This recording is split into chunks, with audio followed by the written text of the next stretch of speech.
Da LAB, SATSE, Comisiones Obreras, UGT eta SME sindikatuek Osakidetzaren desegitea salatzeko eta langileentzako baldintza duinak eskatzeko. Sindikatuen arabera, Osakidetzaren arazoak egiturazkoak dira eta ez pandemiaren ondoriozkoak, Gotzone Sagardui Eusko Jaurlaritzako sailburuak adierazi izan duenez. Hala, berehalako konponbide sakonak galde egingo dituzte mobilizazioetan. Horrez gain, Osakidetzako garbiketaz arduratzen diren enpresetako langileak greban dira ere lan baldintzak sare publikoarekin berdindu ditzatela exigitzeko. Kaixo eguerdion, maiatzak 18 ditu gaur eta honekin batera greba eguna dute Osakidetza osoan osasun sistema publikoaren desegitea salatzeko eta langileentzako baldintza duinak aldarrikatzeko. Jaurlaritzak zerbitzu minimoak ezarri ditu, baina edonola ere Osakidetzaren egoera larria eta negoziazioaren blokeoa salatzeko milaka lagunek protesta egin dute. Sindikatuen arabera, Osakidetzaren arazoak egiturazkoak dira eta ez pandemiaren ondoriozkoak, Gotzone Sagarduik sailburuak adierazi izan duenez. Hala, berehalako konponbide sakonak galde egingo dituzte mobilizazioetan. Sindikatuen arabera, greba gehiago egingo dute bihar ere.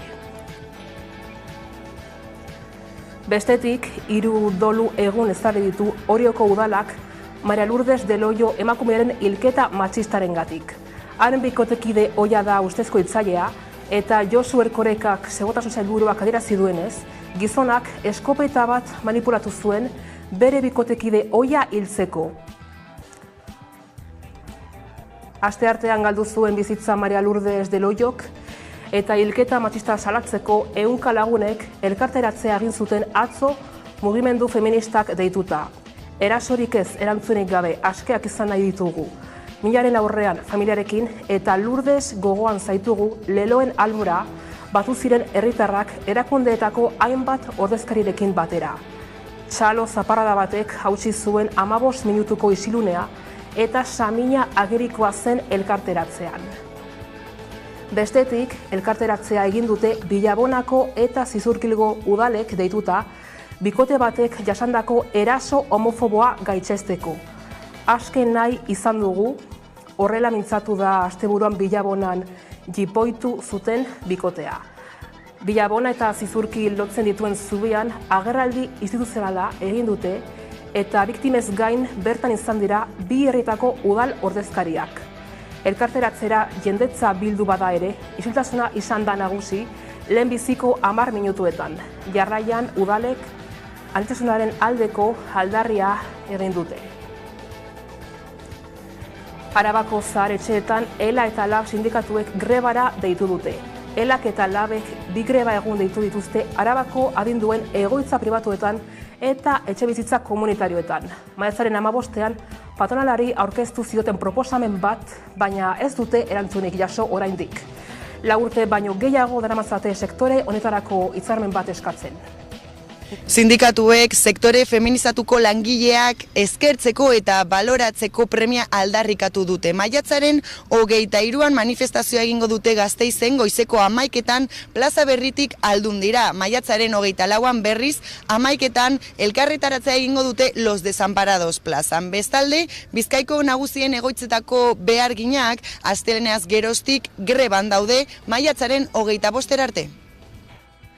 Eta maialen iriarte, EH Bilduren Gipuzkoako aldun gaia Gipuzkoan etxebizitza bat lortzeko eta alokairuen prezioa mugatzeko alderdiak dituen lehentasunak azpimarratu ditu. Alokairu prezioak mugatu egin behar dira eta orain badugu horretarako aukera. Madrilen etxebizitzaren inguruko akordioak hori guztia baliotzen digulako eta hori guztia aurrera emateko aukera ematen digulako. Horrekin, Gipuzkoan alokairuen igoerari topea jartzeko aukera izango dugu eta egon daitezke 15 herri Donostiaz gain aukera hori egon daitekeenak eta batzuk aipatzearren aipatuko dizkizuet Zarautz edo Astigarraga edo Elgoibar adibidez, baino gehiago ere badira. Bestetik, Nora Abetek PSren Bilboko alkategaiak hirian etxebizitza bat lortzeko alderdiak dituen proposamenak azaldu ditu.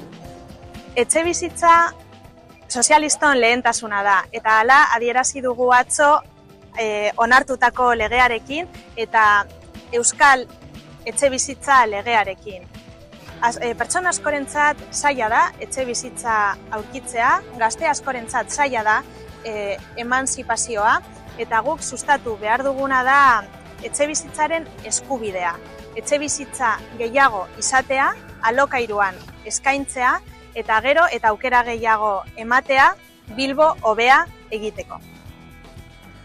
Azkenik, Aritz Korsitok Elkarrekin Podemosen Beasaingo alkategaiak ere alderdiak etxebizitzari lotuta dituen proposamenak azaldu ditu. Gure asmoa etxebizitza eskubidea bermatzeko neurri ezberdinak hartzea. Alde batetik, hutsik garen etxen zerrenda bat egin nahiko genuke, alokairun merkatura ateratzen dituzten jabei hobarik eman, prezioak jaisteko. Gero Beasain, eremu tentsio duen izendatu nahiko genuke baita, alokairun eskua sartu ez izateko, eta azkenik alokairu sozialeko parke publikoa handitu egin beharko litzateke. Eta hasi da Iker Gazteren 5. edizioa. Udako Euskal Unibertsitateak beste urte batez Euskal Ikerlari gazteak bilduko ditu haien ikerketa lanak aurkeztu ditzaten. Topaketa atzo hasi zen eta bihar arte izango da Donostiako Kursalean. 200 ikerlari baino gehiago bilduko dira eta aurten gainera euskarazko 155 ikerketa lan aurkeztu dituzte. Pandemia ostean mugarik gabe egindako lehenengo ikergazte izango da, eta Kongresuko koordinatzaile Olatz Arbelaitzek nabarmendu duenez, ikergazteren esentzia berreskuratu dute. Ikertzaileen artean sortuko diren harremanak bultzatuko dituztela nabarmendu zuen koordinatzaileak. Hain zuzen, horixe baita Kongresuaren sedetako bat. Ikertzaileek elkar ezagutzea, modu horretan gazte ikertzaileen sarea bizirik iraun dezan. Eguneko titularrak aipatuta, heldu zaiogun eguneko gai nagusiari. Greba eguna dute gaur Osakidetza osoan osasun sistema publikoaren desegitea salatzeko eta langileentzako baldintza duinak aldarrikatzeko. Jaurlaritzak zerbitzu minimoak ezarri ditu, baina edonola ere Osakidetzaren egoera larria eta negoziazioaren blokeoa salatzeko milaka lagunek protesta egin dute. Greba dute Osakidetza osoan osasun sistema publikoaren desegitea salatzeko eta langileentzako baldintza duinak aldarrikatzeko. Ikusten dugula jarraipen oso zabala izaten adira orokorrean, bereziki lehen arretan, eta horrek erakusten duela, zelako larritasuna daukaten, arreta maila horretako langileak. ELA, LAB, SATZE, Comisiones Obreras, UGT eta SIME sindikatuek grebara deitu dituzte Araba, Bizkaia eta Gipuzkoako osasun publikoko langileak. Lan uste asteazkenean gaueko 10:00 abiatu zen. Osakidetzaren egoera larria eta negoziazioaren blokeoa salatzeko protesta egin dute.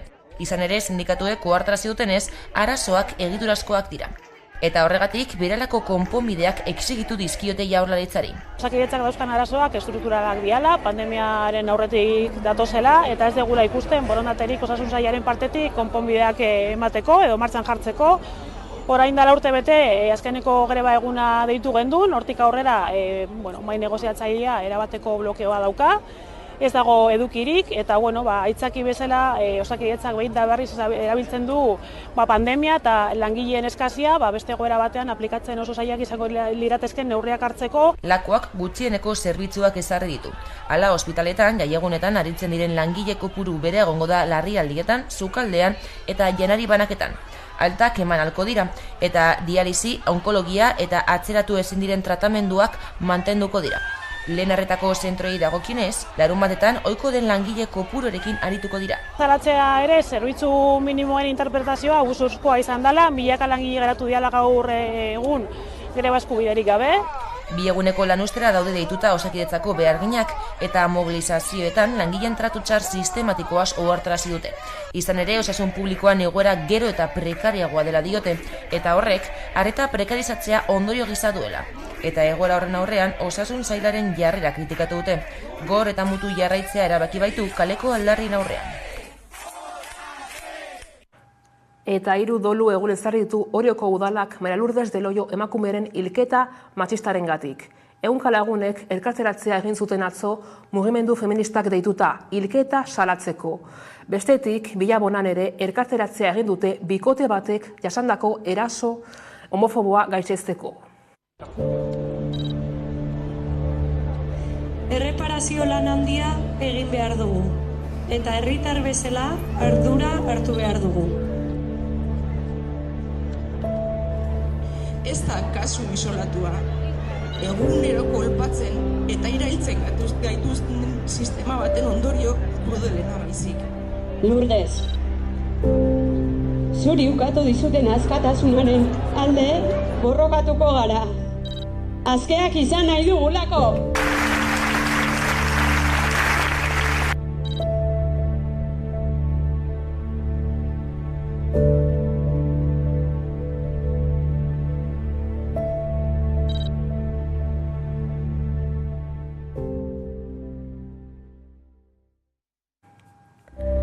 Hamar egun geratzen dira udal eta foru hauteskundeen gaurako eta alderdiek hauteskunde kanpaina bete-betean jarraitzen dute.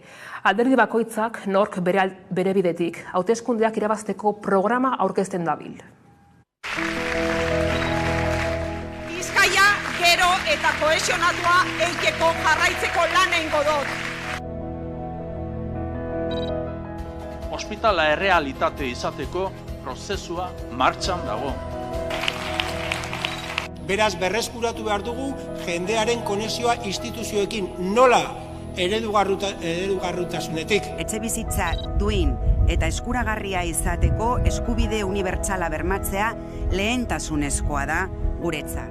Sozialistos gara, berme bakarra errenteriaren eta Gipuzkoaren aniztasuna bermatu eta benetako arazoei aurre egiteko. Ordenatua egin behar da, gure etorkizuna ezin da hipotekatu, ez dugu onartuko eta gure biodibertsitatea zaindu egin behar dugu. Gure mendiak ez daude salgai.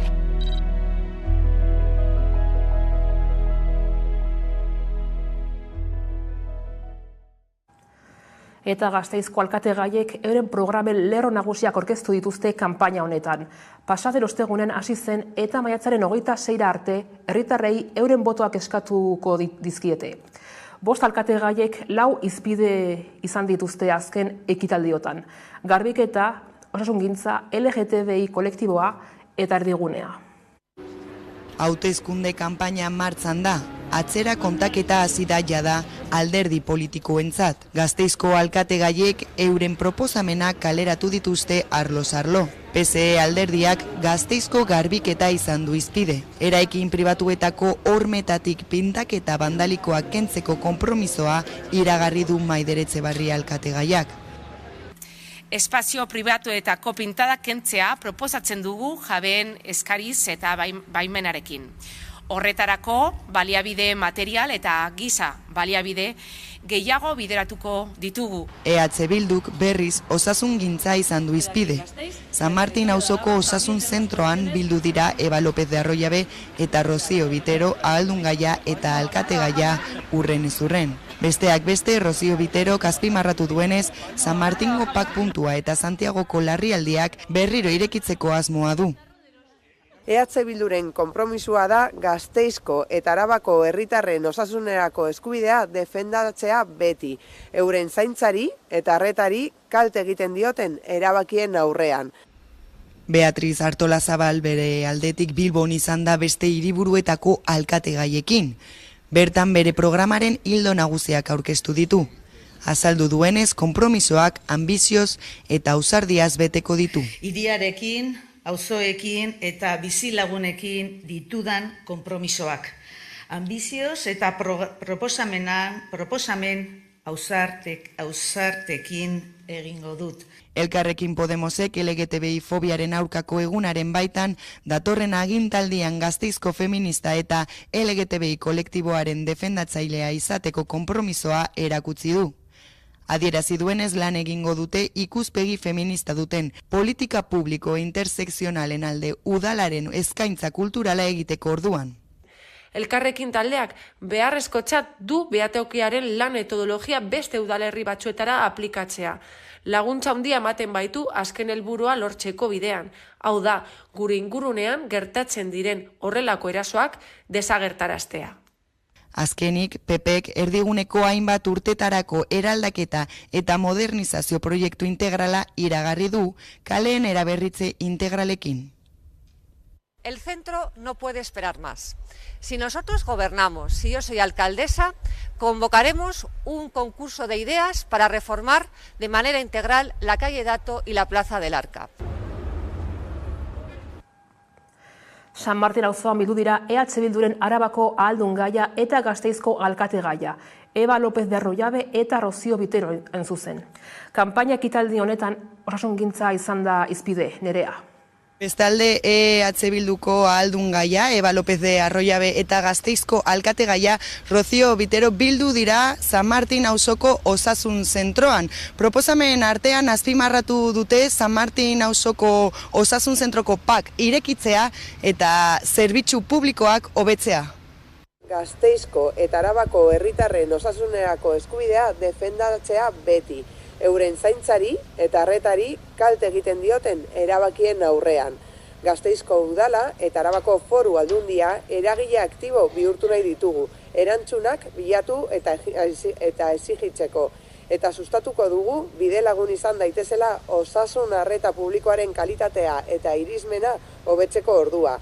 Inbertsioak eta irtenbideak bultzatuko ditugu geure osasun sistema indartzeko. Eta bestetik, Maider Etxebarriak Gasteizko PSeko alkategaiak hiriaren garbiketa hobetzeko zenbait proposamen egin ditu gaur PSeren goizeko ekitaldian. Zer esan du Nerea?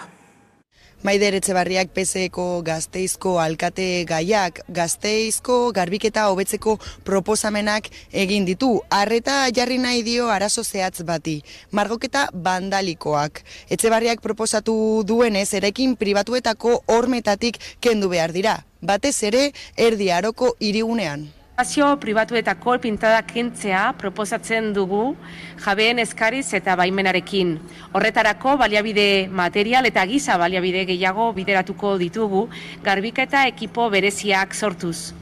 Talde antipintada horiek hiri osoan auzo guztietan jardutea nahi dugu, baina arreta handiagoa jarriko diegu kokapen eta historiagatik interes berezia dutenei. Adibidez, Erdi Aroko hirigunean.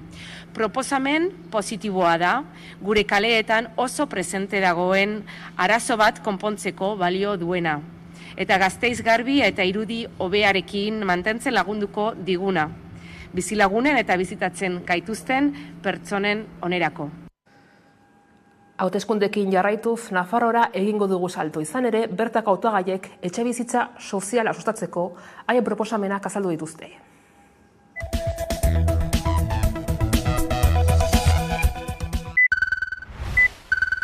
Gu oso pozik gaude Madrilen adostutako akordioarekin etxebizitzaren legearen inguruan. Hemen Nafarroan badaukagu gure etxebizitzaren lege propioa, oso aurreratua, oso garatua, eta orain ireki da aukera gure lege propioa hemen Nafarroan ausardiarekin garatzeko. Ja, iritsi da garaia eta orain aukera izango dugu alokairuen prezioak mugatzeko, etxe gabeziaren kontra neurri ausartak hartzeko, eta orain eskatzen diogu gobernuari eta udal guztiei ausardia hori dena garatzeko hemen Nafarroan. Dagoeneko Nafarroan eta geroa baik bultzatutako neurri berrien artean programa berezi bat daukagu, Emantzipa programa, eta 5 urte geroago esan dezakegu momentu honetan jende gaztearentzat programa horrek laguntzen duela, eta gure ustez gainera paradigma aldaketa bat izan behar duena, laguntzen duela alokairuak, etxe bizitza alokatzen. Ez daukagu zergaitik erosi behar, alokatzen hortik aurrera, ikusiko dugu beste neurri batzuk, baina esan bezala dagoeneko Nafarroan badaukagu alako programa berezia. Etxebizitza bat edukitzea arazo bat da Nafarroako gazteentzat ere. Jakin ditzagun Nafarroako hautesleek arazoari aurre egiteko dituzten proposamenak.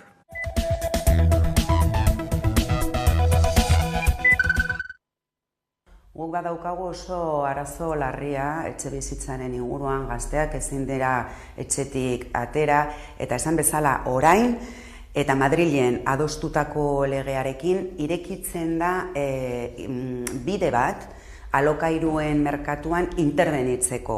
Beraz, gure lege propioarekin, hemen Nafarroan eta ausardia eta ambizio osoz, gauza asko eta neurri asko hartu ditzakegu. Lehen esan dudan bezala hor daukagun neurri berezia eta Nafarroan dagoeneko 5-6 urtez daramaia ezarrita emantzipa programa.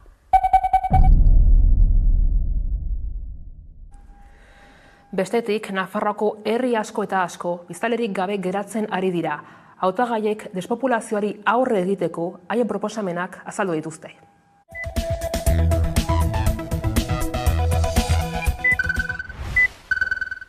Despopulazioaren kontraritzea Euskal Herria Bildurentzat izango da erronka handi bat datorren legegintzaldirako, eta nik uste dut politika zentrista hori ahaztu behar ditugula, eta oso transversala den gaia landu behar dela, bai hezkuntzan, osasungintzan, behar oso handiak daudelako landa eremuetan eta Nafarroko herri guztietan, eta erantzuna eman behar diegu beharrei. Gero Abairentzat da benetazko eta estrategikoki oso gai berezia, eta ez bakarrik Pirinioetan, baino bereziki Pirinioetan. Horrexegatik orain pasaden legealdian eta jarraitzen du momentu honetan martxan estrategi berezi bat Piribizi duena izena, eta esan bezala estrategi orokor bat da, ez bakarrik industriari begira baizik eta etxebizitzari begira baita ere, hezkuntzari begira, eta oso beharrezkoa da Nafarroan halako ekintzak, eta Gero Abairentzat esan bezala beti estrategikoa izan da horrexegatik Piribizi bezalako plana.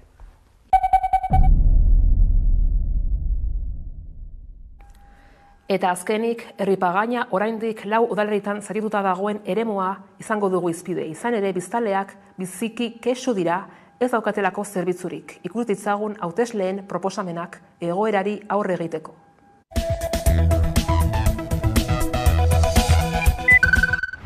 Ikusi dugu azken 4 urteetan ez dela ezer egin Erripagainako arazoei inguruan, eta bai, Euskal Herria Bilduk hasieratik proposatu genuen plan ekonomiko-finantziero bat egitea, eta beti bizi lagunekin Erripagainako etorkizuna erabakitzeko. Hori da gure lehentasuna, eta horretarako lan egingo dugu, baina hasieratik bizi lagunekin batera.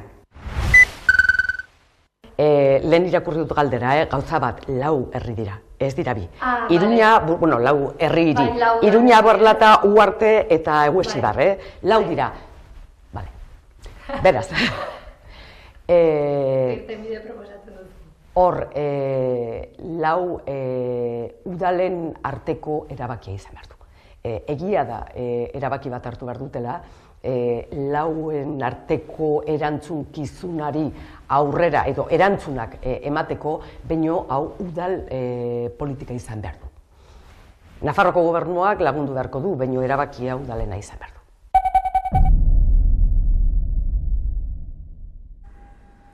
Etxebizitzaren aferarekin jarraituz, Carmen Díaz, PSEren Getxoko alkategaia, EAJak etxebizitzaren inguruan aplikatutako politikak kritikatu ditu.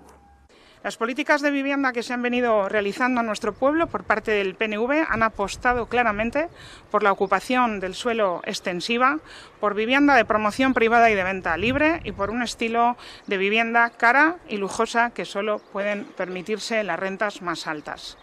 El problema es que esta política se les ha ido ciertamente de las manos, porque no solo ha dificultado que nuevas personas jóvenes puedan llegar a Getxo a desarrollar su proyecto de vida, sino que también las y los jóvenes de Getxo se van a otros municipios vecinos como Erandio, como Urduliz, como Sopelana, para poder emanciparse. Eta Arabako zaharetxeek eta bizitza komunitarioek grebara deitu dute.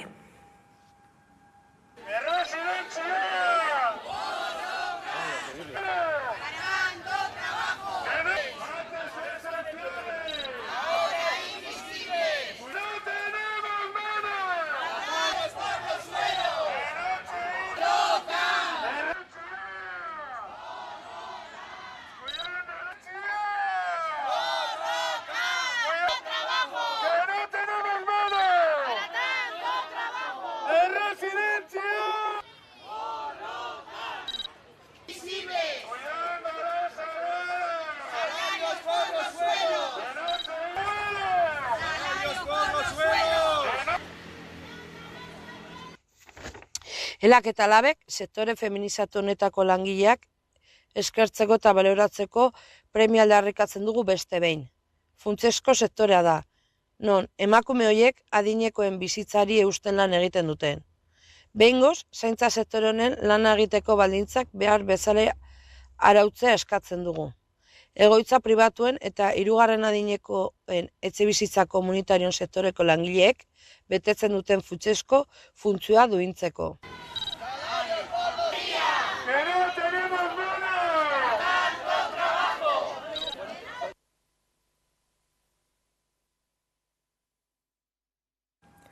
Bestetik, 39 urte igaro dira aurten Pasai Donibanen komando autonomo antikapitalisten laukide poliziak hil zituenetik. Oraindik gertatutakoa argitzeke eta aitortzeke dago, baina horretarako bidean ari dira lanean senide eta lagunak. Gaur poliziak identifikatzeko bigarren saioari ekin diote. Zer gehiago dakigu udane? Komando autonomoetako laukideen hilketekin zerikusia izan dezaketen poliziak berriro identifikatzeko saioa egin dute gaur goizean hemen Donostiako epaitegietan. Hain justu 7 polizia dira. Joseba Merinok sarraskitik bizirik irten lekuko bakarrak aurrez ezagutu zituen poliziak material grafikoan eta martxoaren 28an ekin zion identifikazio saioari. Bertan baina 3 polizia besterik ez ziren izan eta ez zuen inorreuneko unean identifikatzeko aukerarik izan. Gaur baina, gaur goizean beste 3 polizia izan ditu aurrez aurre eta bertan saiakera izan du. Bien bitartean goizeko 10etan senide eta lagunek elkarretaratzea egin dute hemen epaitegiaren atarian Paseako sarraskia ikertu eta argitu lelopean. Bitartean gogora dezagun biktimen senidek aldarrikatzen dutena. Oinarte erakundeak edo Jaurlaritzak eragin digun min horrek horren soluzioa erraza da. Horren soluzioa da konpromisoak hartzea. Gurekin elkarlanin eta modu egoki baten eta konfiantza emanez, konpromisoak hartzen badituzte eta konpromiso horiek aurrea ematen badituzte, oinartekoa desastre bat izango zen. Baina hemendik aurreakoa berbaldin bada eta lan ondo eta txukunite baldin babe, gu hori aitortzeko inolako eragozpenik ez dugu izango. Eta Bizkaiko ehungintza merkataritzan aurre akordioa lortu dute patronalek eta sindikatuek. Ia 4.000 langileri eragiten dien lan ituna berritu dute eta 2026 arte egongo da indarrean.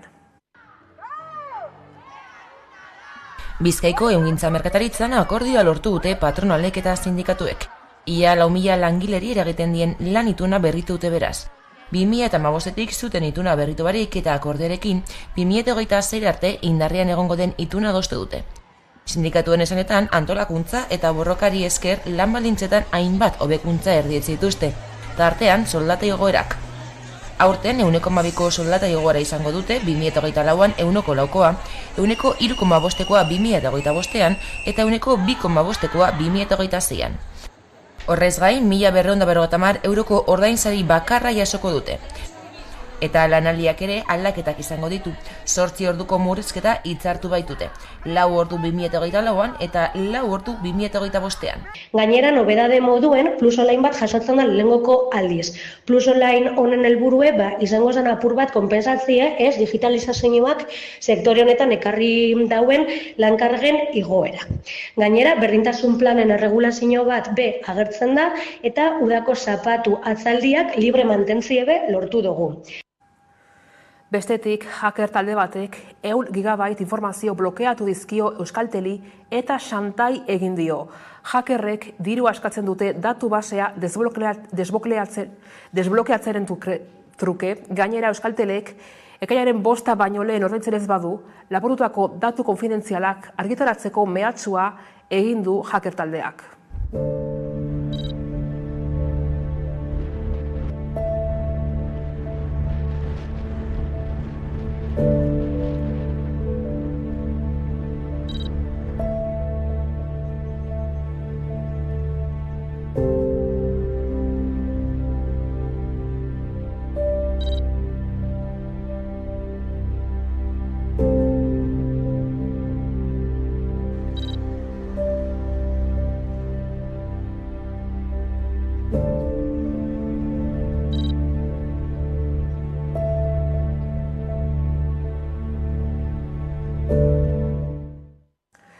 Eta kulturarloan Green Valley talde gasteiztarrak 20 urte beteko ditu. 2024ko urtarrilaren 6an urte horrena ospatzeko kontzertua egingo dute Gasteizko Jimmy Jazz aretoan.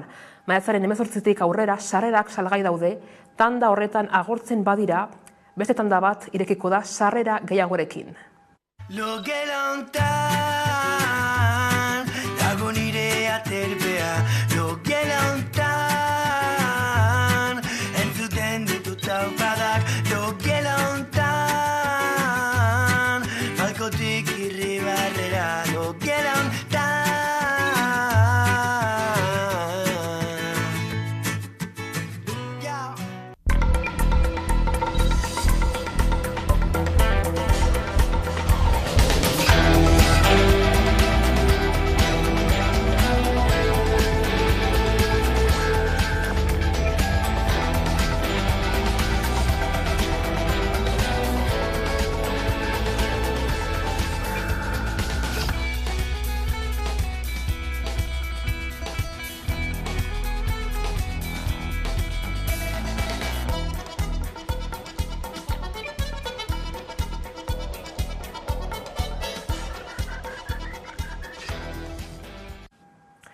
Bestetik, gaur Museo Nazioarteko eguna da, eta hainbat erakustaldi eta doako ekintzekin ospatuko da munduan bariaturik dauden museo guztietan.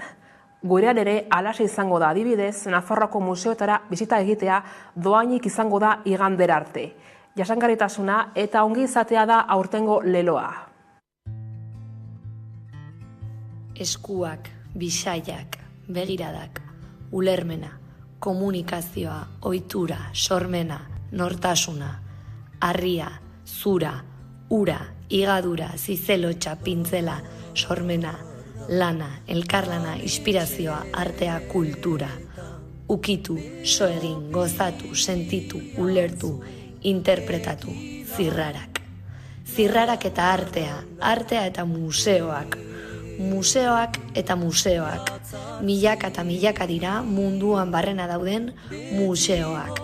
Ta egun, 1977tik ospatzen den museoaren egun internazional honetan, gurean museoak musutruk ikusteko parada igandera arte. Aurtengo leloa jasangarritasuna eta ongi izatea. Egunean zehar, hainbat doako erakustaldi eta bisita gidatu izanen dira Iruñean. Baina agian interesgarriena, Nafarroako Unibertsitate Publikoko Historia eta Ondarea graduko ikasleen eskutik heldu da Nafarroako Museoko maisulanetara bisita gidatua. Jasangarritasuna eta ongizatearen izenean hortaz, kulturaz profitatzeko tenorea heldu da museoen nazioarteko egunean.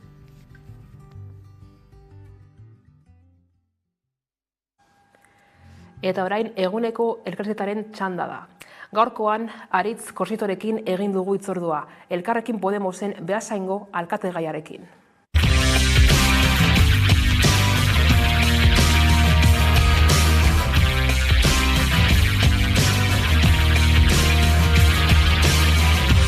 Gorputzak usaitzen,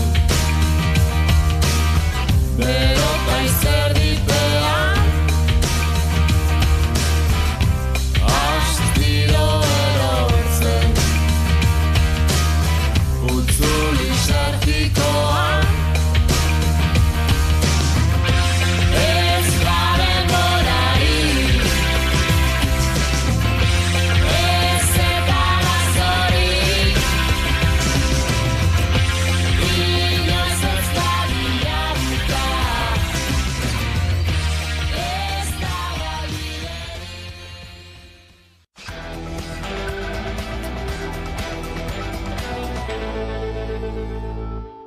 Bada, 12:00 iritsi direla, heldu zaigu eguneko elkarrizketa nagusiari heltzeko unean, eta horretarako hemen dugu gurekin Aritz Korsito, Elkarrekin Podemos Beasaineko alkategaia, ondo etorri?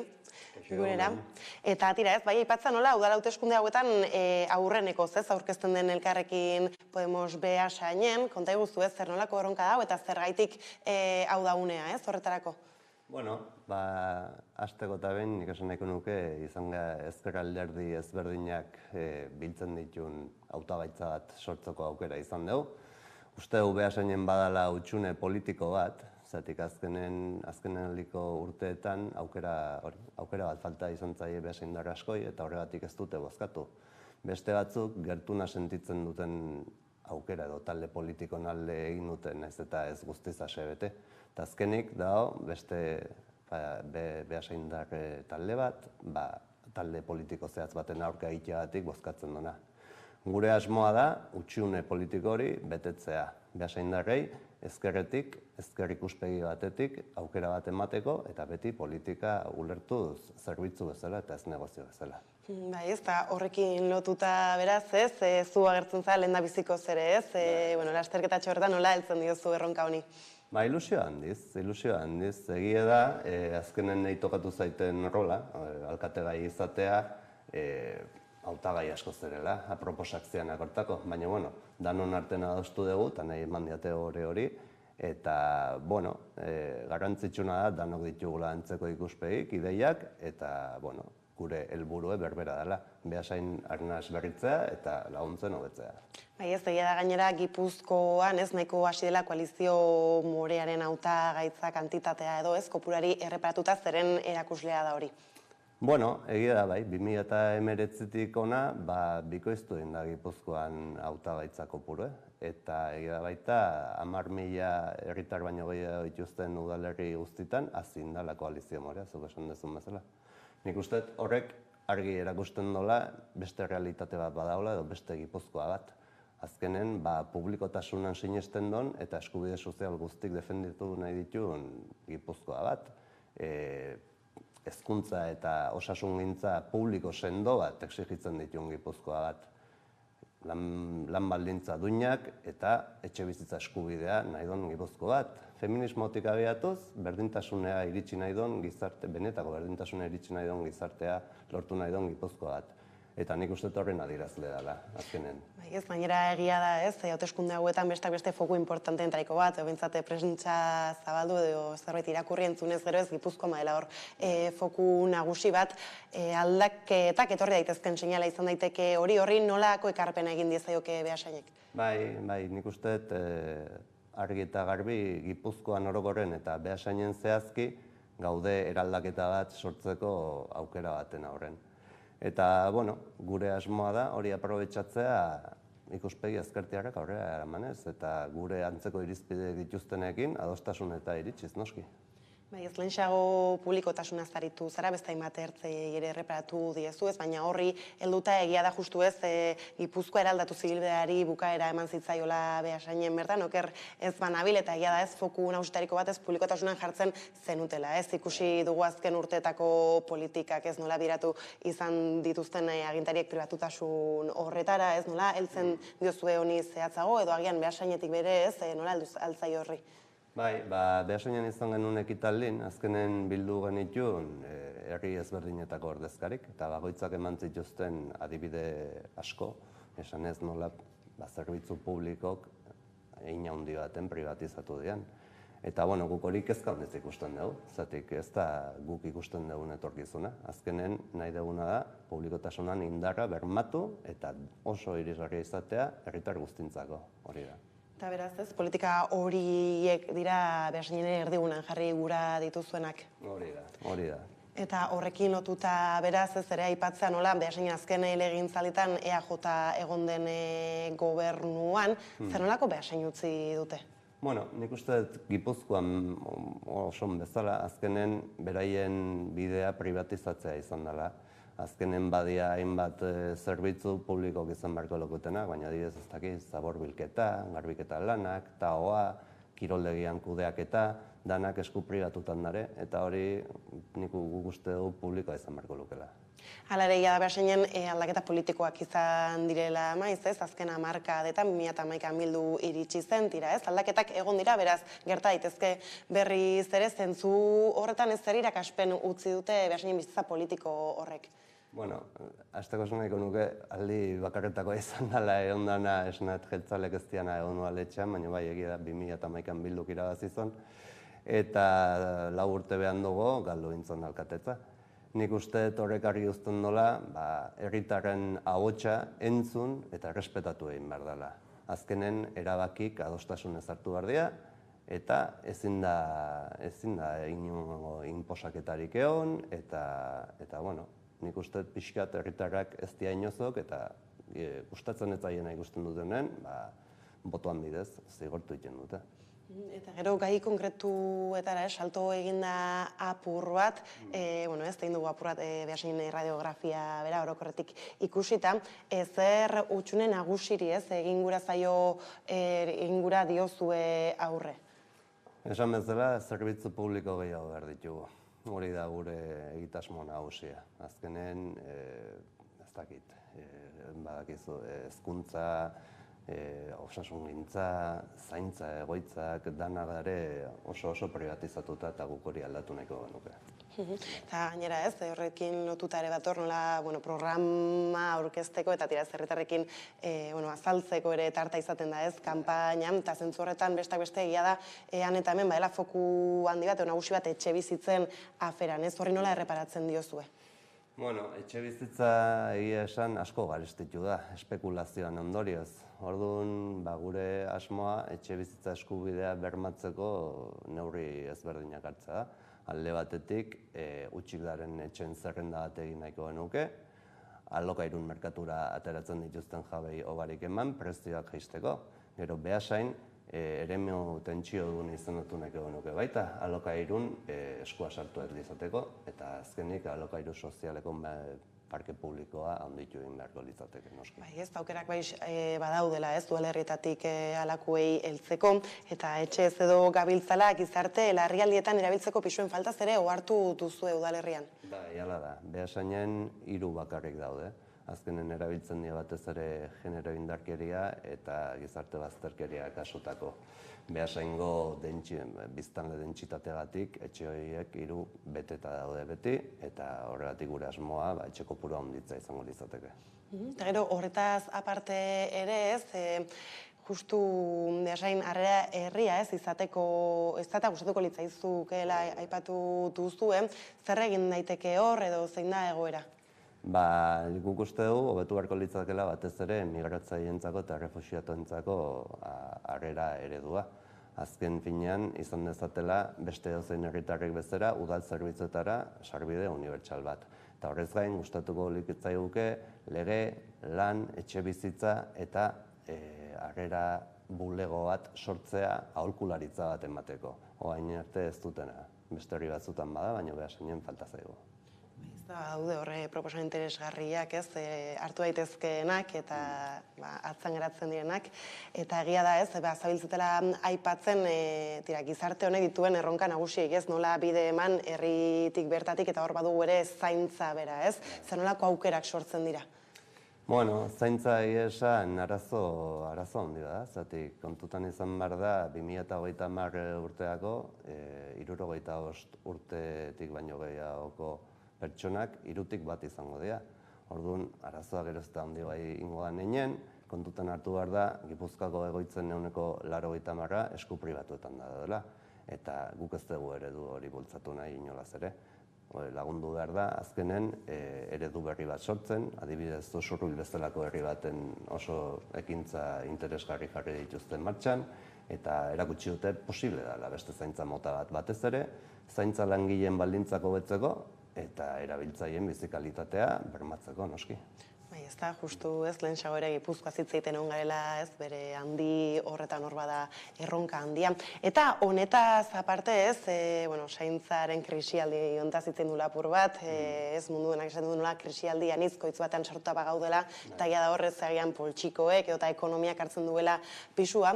Zentzu horretan ez, eta gaina justu ez, baseinen kafere badaukagu bertan, ez, industria, ekonomia, badago zer egiterik udaletatik begira? Bai, nik uste bai, gure asmoa da bermaturiko enplegu plan bat sustatzea, eta batez ere horrek kasu ingo lioke gazteei, 50 urte baino gehiago dituztenei, gizarte bazterkerian aurkitzen diren pertsonei, eta azkenik paroa agortu zaien langileei, noski, hori da.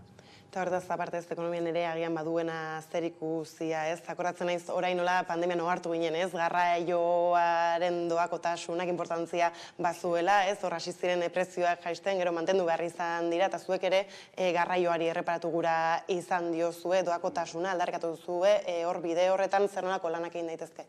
Bai, hori da. Garraio publikoa sustatu nahi dugu, azkenen Gipuzkoa eremu txiki bat da, baino herri eta hiri asko ditu eta beraien arteko lotura bermatu nahi dugu. Orduan hortarako bertakontzako lehenik eta behin guain indarrean daren deskontuak mantendu nahi ditugu, baina gero, garraio publikoan prezioa pixkanaka jaisten joan, doakotasuna bertakontzako erdiesteko. Eta gainera ekonomiaz ez bere orokorren hitz egiten gabiltzara, udalerrietan, bai ala bai ez dugu merkataritzak ez, tokitik ez dakiz 0 kilometro deitzen izaten zaion horri erreparatza eta laguntzeak badu importantzia baita ere. Bai, noski, azken finean saltoki handien horren bertako merkataritzak erronka handia dauka. Orduan guk hori sustatu nahi dugu, eta azkenen erosketa saski osasungarriago bat, iraunkorrago bat eta ekonomiko bat lortu. Bai ez, eta gainera horretaz aparte ez, gizarte arloari helduta baituzte beste hainbeste proposamen, ez, horietan ez dakitez euskararekin lotuta ikusi izan dute programan, baituzte beste batzuk, zer azpimarratuko zenuke? Oso garrantzitsu iruditzen zaigu azkenen euskara ikusi behar dela benetako ondare bat bezala, eta kanpotik datorren jendeei ulertarazi behar zaio bere balioa eta estimoa izan dezatela. Orduan, administrazioan, udal zerbitzutan euskara erabilera bultzatu nahi dugu. Horretarako, adibidez, udal euskaltegin C1 maila arte euskarako ikasketak doakoak izan daitezela proposatu dugu. Gainera ez, justu ez, azken urte honetan justu euskararekin lotutako ez gatazka pilo bat ikusi ditu ez, izan protestak kalean, eta zuk aipatutako ez administrazioarekin lotutako epai horiek, osasun aldetik ez nolako euskara osasuntsu dago Beasainen? Bai, Beasaina da nahiko herri euskalduna dela, baino baita egia da, kanpoko jende asko degula bertan, eta herritar maila handi batek euskararekin arazoak ditu. Orduan horregatik azpimarratu nahi dugu udal euskaltegin garrantzia eta bertako ikasketetan doakotasuna. Baina egia da justu ez, dizunaren arira importantea badela nahiz eta herri euskaldunen ez ditugun horietan ere sustatzea, ez, alaxe iraun dezan. Eta aparte ez, herria bizigarri egiteaz gabiltzala, hirigintzari lotuta ez, horre herriz herri beti agertzen dira, ez, gatazkatxoak izan ez dakit plaza bat dela, bestea dela, hor zer nolako asmoak dituzue? Guk hirigintza ikuspuntutik pare bat proiektu bultzatu nahi ditugu, batez ere olaran eraikinaren birgaitzea. Eta aspalditik utxik dagoen eraikin bada, eta gustatuko liketzaioke porteria auzoko erreferente izan daia, beti gizarte erabilera emateko. Bestalde, gustatuko litzaiguke Bernedo aparkalegua eta pergolak lotuko dituen zubi baten eraikuntza ikertzea, azken finean Beasaingo trafikoa arintzeko eta irisgarritasuna hobetzeko noski. Proposamenak badituzu, ez dira gutxi, ez, justu lehen xagora aipatzen genuen, ez nola egun hauek badiren, hause esplotatzeko garai edo nolabait esaterako, nola ikusten dituzue herritarrak, ados dira, ez, zuen proposamenekin, ez, nola izara bizitzen kanpaina aldi hau? Bueno, bai, esan, lehenengo aldian ez, gutzako berria, netzako, behintzat, eta oso gauza politia iritzu zait, azkenen jendeekin hitzein dezakezu, bereien kezkak entzun, eta aholkuk ematen dizkizue, eta, bueno, egia esan oso osasungarria iritzu zait, hartu eman hori. Bai, ez, gero lehen hasieran ere, ez, aipatzen genuenean zergaitik, ez, koalizio morea Beasainen, ez, hor zeutxune ez diren eta zerrez aipatu dizkiazu, eta hor bai beste aipatzen zenuela, nola badagoen jende bat boskatzera ez duana, ez, egia da urtengo hauteskundei begira, ez, mundu guztiari dela hitz egiten abstentzioaz, eta tirazonek ekar ditzaken arriskuaz, ez, nola erreparatzen diozu horri? Egia esan dola hilabete bat Arantzazulabek aterazun demokraziaren inguruko ikerketa bat. Eta hor erakusten zuten ondoriotako bat zan, 3 pertsonatik 2 ez dutela ikusten inongo aukeraik politikan beraiek inongo eraginik izateko. Nik azpimarratu nahiko nukeena da, gure sistema politiko hurbilena udal hauteskundek diala. Eta beraz, hor bai izan dezakela eragina zure botoak. Orduan, oso garrantzitsua iritzu zait, herriko udal hauteskundeetan partaidetza bultzatzea. Eta jendek sinitsi ezala benetan gauzak lortu ditzaketela udal hauteskundeetan. Bai, ez, egia da batzuetan azken abitu gaituztela ez 4 urterik behin bozkatzera eta normala ere izan daitekela zelako atxikipen falta ala ere ez, tira ikusi dugu ez, gobernu zaitugun hainbat tokietan eta gen horretara ere bultzatu egin dituztela, baina badaudela beste modu batzuk egiteko, ez da?